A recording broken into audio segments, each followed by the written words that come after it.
Ayan lang siya. Hindi na ako nagbihes. Tinatamad ako. Di na rin ako naligo. Tinatamad din ako. Milo.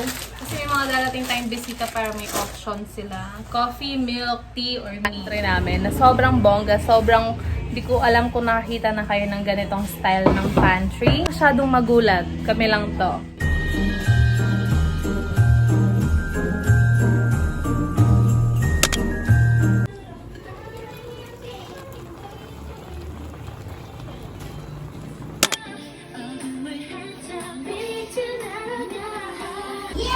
Hi guys! Welcome back to another vlog. Wow, energy highest level. Yep. Diyan na lang kayo. What's up guys? Welcome back to another vlog. For today's video, wala lang. Today is Tuesday and it's December 21. Today is Tuesday, araw ng Tianggian dito sa amin. So, kakatapos lang naming mamalengke. Pero hindi ako nag-vlog kanina dahil mahirap mag-vlog. Maraming bit-bet. And everything. Pero ayun, magluluto ako ng paksiw na bangus. Dahil gusto kong kumain ng paksiw na bangus today. So, yun yung ulam namin. And busy si ate. Naglilinis siya ng pantry. Dahil mag-grocery tayo ngayon. Punta tayong grocery, pero baka mamayang konti pa, mamayang hapon. Kasi may gagawin muna akong work. And then, yun. Mag-grocery for Christmas, like yung mga lulutuin, anong gagawin, mga kailangan sa bahay, ganun-ganun grocery. So, I'll take you with me later, okay? Just stay tuned. Finish this video, huh? Thank you. Heart. And nga pala guys, nakapagpalit na din ng cortina dito sa bahay. Ready na for Christmas. Yan lagi yung cortina namin pag magpapasko, yung white and red. So, ayan. Pero, ang dami ko pang liligpitin dahil yung paninda ko is nandito pa. Bibigyan ko yan ng tamang panahon. Siguro bukas, hahanapan ko yan kung saan ilalagay. Dahil meron pa ako mga orders na kailangang mapaship hanggang bukas. So, yung pimple ko, andyan pa din siya, makikipumasko daw. Ang bango ng paksiw na niluluto ko, girl. White material. Bless. So, yun lang guys. Update ko kayo later kung anong mangyayari today. Pero yun lang. Alam ko is mag-grocery kami today. Pero mag-work muna ako. So, mga bandang hapon na yun. See you later. So, update guys. It's currently 1:40 in the afternoon. Sa TikTok yung lalapit. So, ayan, paalis pa lang kami dahil nag-upload pa yung tinatrabaho ko. So, ngayon lang siya patapos. Pero, napakita ko yung itsura ko sa inyo. Wala akong mapatungan. No, dito na lang. Papakita ko yung itsura ko, guys. Ito lang ako nga alis. Ayan.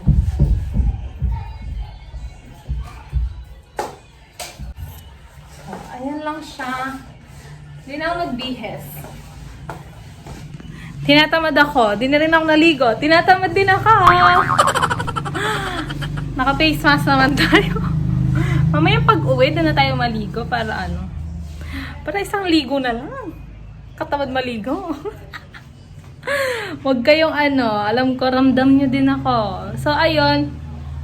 And, actually, dapat sa SM kami mamimili. Kaya lang, walang sasakyan. Tapos, apakahirap. Medyo mas malayo kasi yung SM supermarket. Like, sa bandang San Fernando siya. And, sobrang daming tao sa mall. Yung tipong kahit naka-cart ka, papunta sa sakayan, hindi uusad yung cart sa dami ng tao. Like, abutin ka ng closing. Nandun ka pa rin bago makapunta dun sa sakayan. So, ekis na tayo sa SM for now. Diyan lang tayo sa malapit para mabilis. Ito yung listahan ng ating madam, my sister. May mga listahan tayo bibili pero wala tayong makalimutan. And everything. So, let's go!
Welcome to my vlog! Magkaabuyag! Hi guys! So, this is the next day na nung kahapon na nag-grocery kami. Hindi ko na natuloy yung vlog kasi sobrang napagod kami ni ate. Sobrang... Nakauwi kami past 6 o'clock na dahil sobrang haba ng pila. Ang bilis lang namin na tapos mag-grocery pero nag-take time dun sa counter. Kasi hindi lahat bukas. So, ayun. Sobrang haba yung nakita niyong clip kanina. And lahat is hindi lang konti yung binibili. So, talagang feel na feel yung Christmas rush. And hindi lang kami doon pumunta. Pumunta kami ng Save More. May binili kami doon. And doon sa general merchandise. Pero lahat yun, hindi ako nakapag-vlog and nakapag-video. Kasi nga, sobrang daming tao. And ang hirap maglabas ng phone. So, gusto ko lang mag-ingat and all. So, konti lang talaga yung video. And pag uwi namin, sabi ko, wait, pinag-isipan ko kung tutuloy ko. Sabi ko, wag na. Tomorrow na lang. So, this is the next day. Today is... Accidentally, ito yung nasuot ko. Today is Wednesday. And ngayon tayo mag-aayos ng pantry. So, magpa-pantry reveal tayo.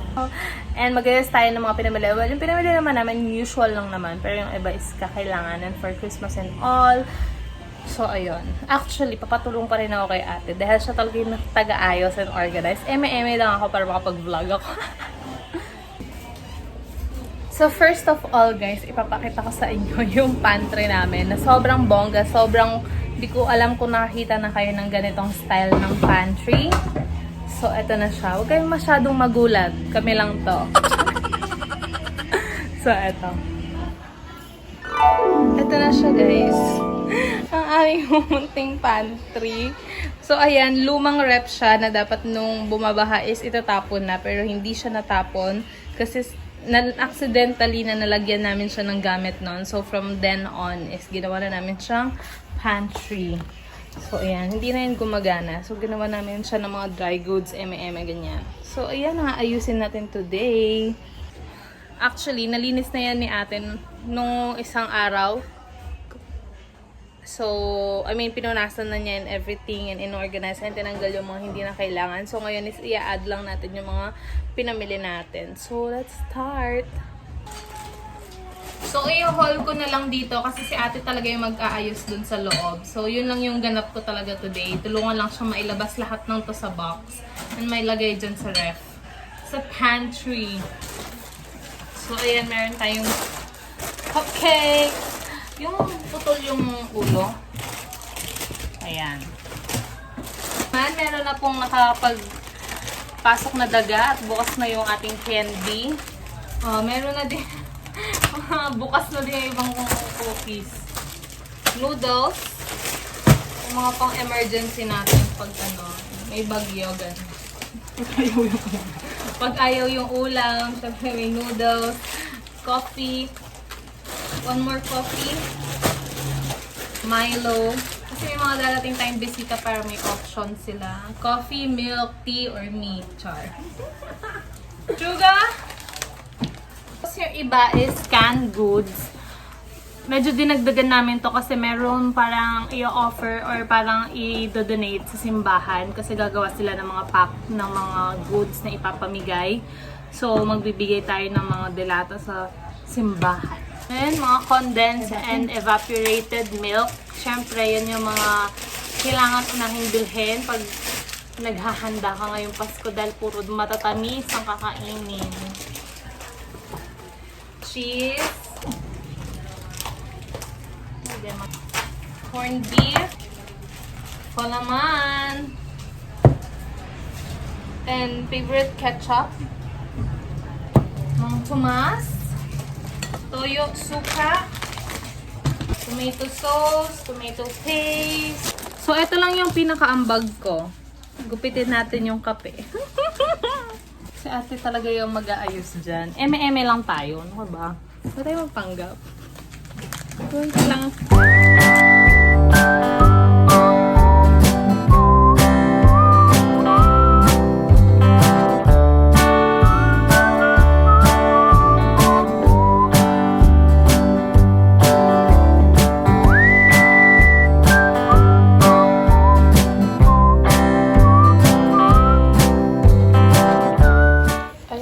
guys, tapos na. Wala na laman yung table. So, ayan, yung mga basura na lang to.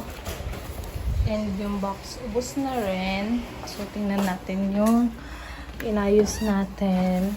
So, ayan. Nothing much. Pero this is a lot na. Pero yan lang naman. Ayan, madilim na. Banan dyan. And then, yung mga delata. Umuulan kami ng condense.